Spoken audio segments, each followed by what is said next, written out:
اعوذ باللہ من الشیطان الرجیم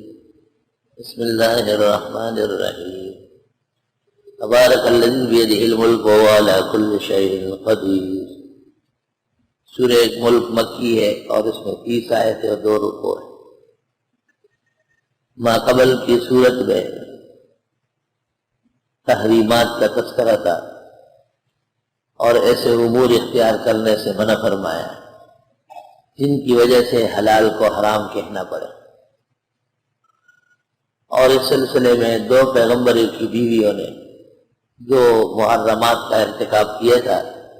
ان کی مذمت کی گئی، اور 2 مقدس عورتوں نے امرأت فرعون اور مریم نے دینی تحریمات کا احترام کیا تھا۔ رب العالمین نے ان کی تعظیم اور تکریم کا تذکرہ کیا۔ تو الوہیت اور قدرت کے جو ادلہ ہیں جیسے آسمان و زمین اور ان کی تخلیقات، چاند ستارے اور ان کے فوائد اور برکات، روئے زمین کے بہت سارے حالات، راستے اور پگڈنڈیاں، انسانی تخلیق، دل، کان، آنکھیں اور ان کے فوائد اور ان سے عبرت آموز احوال، ان کی تکریم و تعظیم کا تذکرہ سورہ ملک میں ہے۔ سورۃ ملک میں ادلہ سب کے سب عقلی ہیں۔ عقل کو متوجہ کیا ہے کہ اللہ کے علاوہ کوئی اور نہیں ہے جو حاجت روا و مشکل کشا ہو۔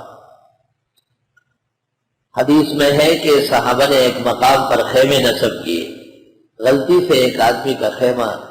کسی قبر کے قریب آیا، فسمعها وهو يقرأ سورۃ الملک، دیکھا کہ صاحب قبر سورہ ملک پڑھ رہا ہے۔ پیغمبر کو بتایا تو آپ نے فرمایا نعم انہا تنجی من عذاب القبر، واقعی یہ سورت عذاب قبر سے نجات دلاتی ہے۔ ابن عباس سے مروی ہے کہ سورہ ملک خود پڑھو، بال بچوں کو، پڑوسیوں کو، دوست و احباب کو تعلیم کر لو، کیونکہ اسی سے دنیا کے فتنوں اور آخرت کے عذاب سے نجات ہے۔ بعض اکابر و اسلاف کا تجربہ ہے کہ چاند دیکھنے کے بعد سورۃ ملک پڑھتے، کیونکہ اس کے اندر بھی 30 آیتیں ہیں اور چاند کے 30 دن خیر و برکت سے گزرتے ہیں اور بلیات و آفات سے بچت ہوتی ہے۔ تبارک الذی بیدہ الملک، برکت والا ہے وہ جس کی قدرت میں راج ہے، وہو علی کل شیء قدیر، وہ سب کچھ کر سکتے ہیں۔ الذی خلق الموت والحیات لیبلوکم،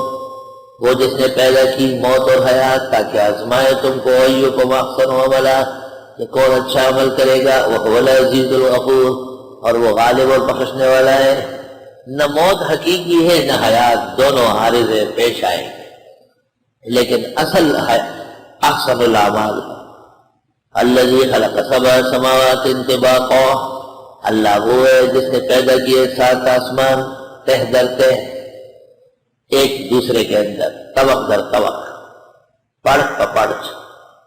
ما تری فی خلق الرحمن من تفاوت، آپ نہیں دیکھیں گے اللہ رحمان کے پیدا کرنے میں کوئی ٹیڑھ پن، کوئی کجی۔ فرج البصر، لوٹائیے نگاہ، هل تری من فطور، کیا دیکھ لیں گے آپ کوئی چیز؟ ثم ارجع البصر کرتین، پھر لوٹا دے نگاہ دوسری بار، ینقلب الیک البصر، لوٹ آئے گی نگاہ، خاسئا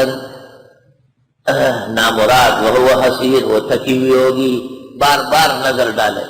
مجال ہے کہ حق تعالیٰ کی پیدا کرنے میں کوئی کمی دیکھ لے، نگاہ آپ کی نامراد و تھک کے آ جائے گی، کمی نہیں پکڑ سکے گی۔ وَلَقَدْ زَيَّنَّا السَّمَاءَ الدُّنْيَا بِمَصَابِيحَ، اور ہم نے خوبصورت بنایا آسمان دنیا کو ستاروں سے، وَجَعَلْنَاهَا رُجُومًا لِلشَّيَاطِينِ، اور بنائے ان کو مارنے کے لیے شیطانوں کے، وَأَعْتَدْنَا لَهُمْ عَذَابَ السَّعِيرِ، تیار کیا شیطانوں کے لیے عذاب جلانے والا۔ یہ ستاروں سے 2 کام ہیں، آسمانوں کی زینتیں اور زمینوں کی حفاظت ہے۔ اسی طرح علماء کرام بھی دین کی زینت اور دین کے دفاع کا ذریعہ ہے، ہر شیطان و باطل کا مقابلہ بھی کریں۔ جس طرح زمین سے آسمان کے اوپر ستارے جگمگاتے ہیں، اس طرح اگر آسمانوں سے دیکھا جائے تو زمین پر مساجد و مدارس جگمگاتے ہیں۔ وَلِلَّذِينَ كَفَرُوا بِرَبِّهِمْ، واسطے کافروں کے رب کے ساتھ، عذاب جہنم، عذاب جہنم ہے، وبئس المصیر، بری بازگشت ہے۔ اذا القوا فیہا جب ڈالے جائیں گے اس میں سمعوا لہا شہیقا سنیں گے اس کا چنگاڑنا وتہی تفور اور وہ جوش مارے گی تکاد تمیز من الغیظ قریب ہے کہ پٹ پڑے غصے سے جہنم کلما القی فیہا فوج جب ڈلے گی اس میں جتھا سألہم خزنتہا پوچھے گا وہاں کا دروغہ الم یاتکم نذیر کیا تمہیں سمجھانے والا نہیں آیا تھا ڈرانے والا قالوا بلا کہیں گے ہاں ضرور آیا تھا قد جاءنا یقیناً آیا تھا ہمارے ہاں فکذبنا پس ہم نے تکذیب کی وقلنا ما نزل اللہ من شیء اور ہم نے کہا نہیں اتارا اللہ نے کچھ بھی ان انتم الا فی ضلال کبیر نہیں ہے تم مگر کلی غلطی میں پیغمبروں سے کہا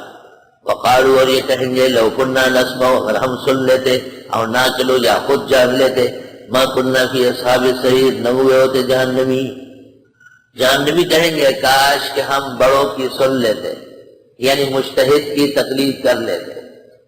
او نہ چلو یا خود اتنی عقل اور اجتہاد کی صلاحیت ہوتی ما کننا فی اصحاب السعیر ہم آج جہنمی نہ ہوتے تو نجات کے دو راستے ہیں یا مجتہد بننا یا مقلد ہونا اما غیر مقلد فاعترفوا بذنبہم مان لیں گے اپنا جرم فسحقا پس تباہی ہوگی لاصحاب السعیر ان دوزخیوں کے لیے ان الذین یخشون ربهم بے شک جو لوگ ڈرتے ہیں رب سے بغیر بندے کے لہم مغفرۃ واجر کبیر ان کے لیے بخشش ہوگی اور اجر بڑا واسروا قولکم او اجہروا بہ پوشیدہ کرو بات یا کھل کر کرو انہ علیم بذات الصدور بے شک وہ جانتے ہیں دل کا راز و بھید الا یعلم کیا نہیں جانے گا من خلق جس نے پیدا کیا وهو اللطیف الخبیر وہ باریک بین خبردار ہے